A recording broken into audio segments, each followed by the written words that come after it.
Greetings, ladies and gents, and welcome to this daily science fiction extravaganza, commonly known as Tales from Outer Space.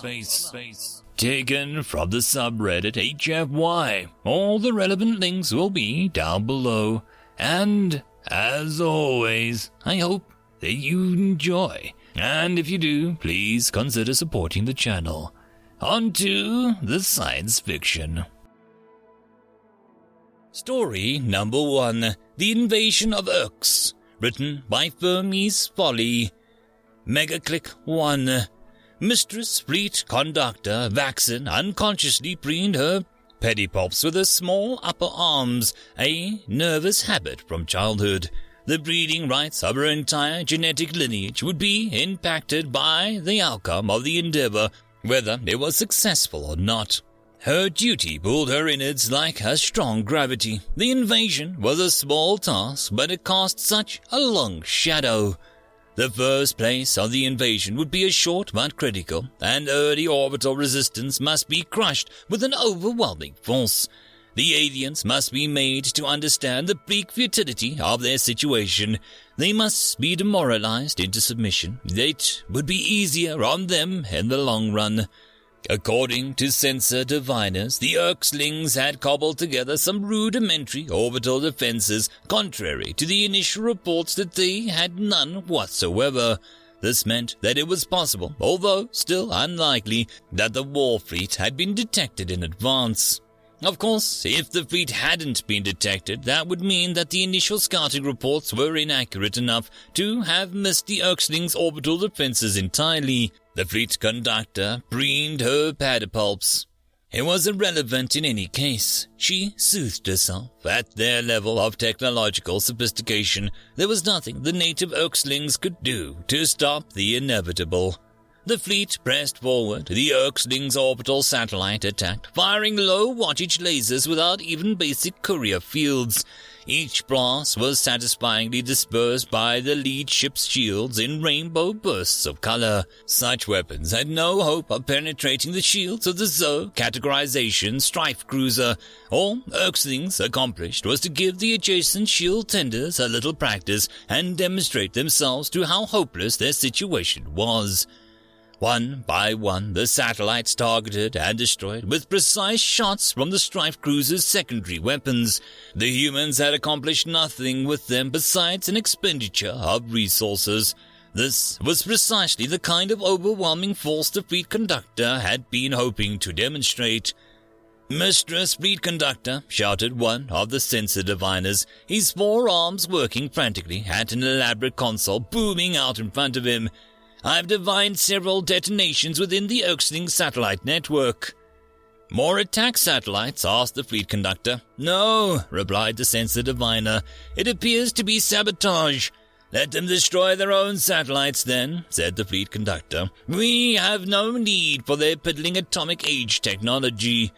It brought to mind the ignorant charm of a child to think that the Earxlings thought denying her access to their satellites would actually be striking any kind of blow against the looming Vavax invasion. If anything, this would aid the invasion effort. "Mistress Fleet Conductor," shouted the sensor diviner yet again. "What?" asked the fleet conductor. "Be wary that you do not waste my time." "1,000 apologies, fleet conductor, but there have been several more detonations. It appears the Earxlings are deliberately creating a chain reaction that is completely destroying the entire orbital network." "I do not relish repeating myself," said the fleet conductor. "Let the Earxlings destroy whatever of their own technology they wish. It will not hinder us in our Zer." The fleet conductor saw the Earxlings were attempting what her pathetic mewling underling was trying to tell her. The satellite wreckage would soon become an orbital storm of debris that would make the passage of unshielded ships impossible. It was almost clever, demonstrative of a kind of low cunning common amongst non-starfaring sapiens. The Earxlings, lacking the shield technology themselves, didn't realize that such an effort would be entirely wasted on the Vavax.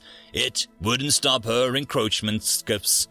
"I feel the duty bound at this moment to remind..." journeyman keeper of decorum, Mavavo, began. "Yes," snarled the fleet conductor. "I am aware that the protections afforded the Class 3 biospheres under galactic law. They have been enumerated to me over and over by a particular irritant of mine over the course of a very long voyage." "I have a duty," said the keeper of decorum, bristling. "Consider it expunged," replied the fleet conductor. "I will not demean myself to explain my invasion plan to you, but it has taken into account your constant whining." It wasn't her plan, not really. It was standard operating procedure for dealing with a sub-K 0.5 civilization inhabiting a Class 3 or better biosphere. It had been contained in the first data burst that she had received on the War Academy. First, she had to crush all initial orbital resistance with overwhelming force. This part was nearly complete. Next, she would subdue the populace with war-footed compliance drones, subvert their leaders, and communicate through them to the populace what the new status quo would be as tributaries to the Vavax. Finally, any remaining pockets of resistance would be crushed brutally to set an example. It was a plan of action that had been used to absorb hundreds of alien worlds. She had altered it only slightly to take into account the particularities of Earx. Mega Click 2. While a complex web of laws and treaties protected the biosphere of Earx, as sapients and Earxlings themselves were entirely at the mercy of the Vavax. The encroachment skips had easily pushed through the wreckage of an Earx orbit and began their task of distributing war-footed compliance drones across the various population centers. Earxlings helpfully clustered together very densely, which made the task unusually easy. The drones were specifically programmed not to fight unless attacked first. This would keep the damage that they would do to the biosphere to an absolute minimum. Instead, their task was to spray out clouds of nanocompilers into the air where they would saturate the bodily fluids of the weak-skinned Earthlings. Once the Earxlings had been infected with the nanocompilers, they could be killed remotely. They could also be made to experience pain. This would ensure compliance with the new planetary order. Naturally, the nanocompilers would only target sapiens so as not to violate the rights of the local biosphere. The drones had been deployed, and now for the better part of a mega-click. That should have been more than enough time for them to do their work. Master Drone Father Runvaru approached the tall, imposing command throne atop which sat Mistress Fleet Conductor Vaxen, while all around her hexagonal holographic screens buzzed like insects. "Master Drone Father," said the Fleet Conductor in acknowledgement, "do you have something to report?" I do, Mistress Fleet Conductor," the Drone Father stammered. "We continue to encounter difficulties in engaging the drone campaign." The Fleet Conductor preened her pedipalps. "Get to the point," she hissed. "What are these difficulties?" There's been an unusual phenomenon. The non-trivial percentage of Earxling population has had an unusual reaction to the nanocompilers. It seems, rather than being pacified into submission by the looming prospect of death, it has had the opposite effect. Many of the Earxlings react to the news that they have been dosed by becoming suicidally reckless warriors without regard to their own personal safety. They have been frighteningly effective at striking back at us, considering our ability to kill them at a distance. "Does any of this threaten the overall invasion?" asked the Fleet Conductor. "No," admitted the Drone Father, "but then it is not something that required my personal attention. Deal with this however you see fit. It seems that the Earxlings are particularly reckless when threatened. We shall assimilate this new information. For now, move forward with the subversion of the Earxling leadership. Target them specifically with the nanocompiler clouds. Once we have their leaders under control, we should have less trouble from the locals." "Fleet Conductor, you are no longer required at this time. Begone!" Mega Click 3. "I want an explanation," snarled the Fleet Commander. "You see, Mistress," began the adjunct animal speaker Zinzu. "Explanation. We're not absolutely sure what is going on." "That's not an explanation," It appears to be some quirk of the Umaran psychology. The what? The Earxlings name for themselves. I thought they called themselves Earxlings. No, that's just the planet. Mine. Proceed. The Umarans appear to take issue with any of their leaders siding with us. That would seem to be the deciding factor in the behavior that we're observing. The very act of collaborating with our invasion, for some particular reason, the Umarans interpret negatively, cross-culturally. None of the factionalism that they had displayed during our observations has come into play. All attempts to play them against one another or our own benefit has failed miserably. They are united in opposition to us in a way that we have never before observed. You're telling me that as soon as one of their leaders starts working for the Vavax, these Umarans stop seeing them as a leader? Exactly. That could be inconvenient. What do you say, Master Drone Father? Why is the Earxling population still in a position to resist us? This situation is unusual, said the Drone Father. Nobody told me before we came here that Earxlings were insane, irrational, through countless sacrifices, getting themselves in fact-finding expeditions, mind you. They have determined the maximum range at which our drones can trigger the nano-compiler kill switch. They have a few weapons that can operate in excess of this range. They have already destroyed so many drones. I barely have enough drones to maintain control over the major cities. They know the terrain a lot better than we do, and those infected with nanocompilers always fight to the death. I can activate any kill switch from orbit, the fleet conductor said. Give me the coordinates of the largest rebel operations and I'll wipe them out. Excuse me, Mistress Fleet Conductor, began one of the sensor diviners. This had better be important. We actually can't trigger any of the kill switches from the strike cruiser. What? Why in the galaxy not? There's too much debris in orbit, explained the sensor diviner. We can't get a signal through. Mega Click 4. The invasion was way behind schedule. The Vavax had not even been able to set up a stable puppet government for more than half a megaclick before it would be assassinated down to a nub. The situation was just as bad as with the drones. Now that the Earxlings had found a weakness, the drones were falling in too great a number to ignore. It was time to teach these upstart aliens a lesson. The fleet conductor had been hoping to conquer the planet Earx without having to land any living Vavax soldiers. That was always a point of prestige, but these braying barbarians were proving more trouble than she had anticipated. It had been an honor to play host to an entire division of Muravan-caste warriors, even if she had been certain that she would never have to use them. It was an even greater honor to now deploy them at the head of a great invasion force.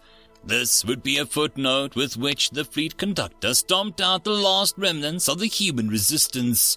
The Earxlings may have little devious alien tricks with which they could dispatch a few combat drones, but they would be no match for the thinking opponent with a true starfaring race. Yes, the fleet conductor told herself, this new plan cannot fail. She preened her pedipalps. Mega Click 5. You are the Muravan, the most highly trained and well-equipped soldiers in the known Vavax, known to the galaxy. You are fighting children armed with sticks who haven't fully clawed out of the gravity well of their own homeworld. What could they possibly be attacking you with that is causing casualties in these numbers? Drones, replied Mistress Force Conductor Zamela. Drones? Reprogram war-footed compliance drones. They're just using them as war drones. It seems they have a lot of them. The fleet conductor preened her pedipalps. These drones, they're doing things it's hard to believe. The humans aren't just reprogramming their friend-foe protocols. They're changing their tactics. I have never seen drones fight like this. You're supposed to be the Muravan. This was not good. Even a first-class vassal species like the fleet conductor's own people didn't understand the secret of the Vavax drone technology. They merely made use of the equipment that they were issued. If the Umarans were able to manipulate it, that did not bode well. Contact the drone father, she commanded. Withdraw all drones from Earx. We will settle this conflict the ancient way, by personal combat. Mega Click 6. Explain, snarled the fleet commander. She never seemed friendly, but currently looming atop her throne of technology, she looked like an outright monster.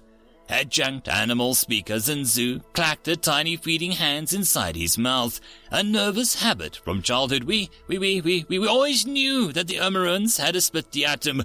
This kind of technology was well within their capabilities. I'm not interested in their capabilities, spat the fleet conductor. I am interested in the psychology that would cause them to detonate an atomic weapon in their own atmosphere. Actually, Mistress Fleet Conductor, risked one of the sensitive diviners.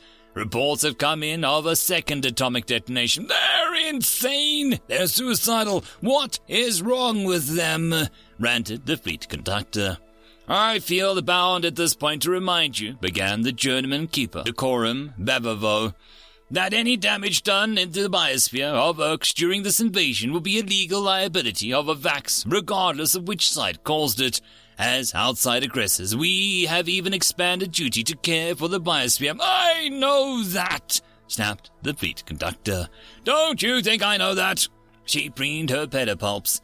This was a disaster. Forget the invasion. If the humans did too much more damage to their own biosphere, the Vavax would be cripplingly sanctioned.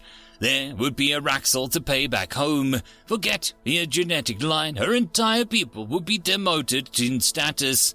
There was no way that she could allow this continue for a click longer.